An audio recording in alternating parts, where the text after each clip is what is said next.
فناداها من تحتها ألا تحزني قد جعل ربك تحتك سريا وهزي إليك بجذع النخلة تساقط عليك رطبا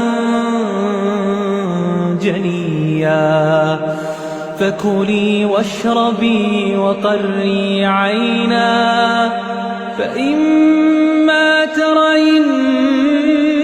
من البشر أحدا فقولي إني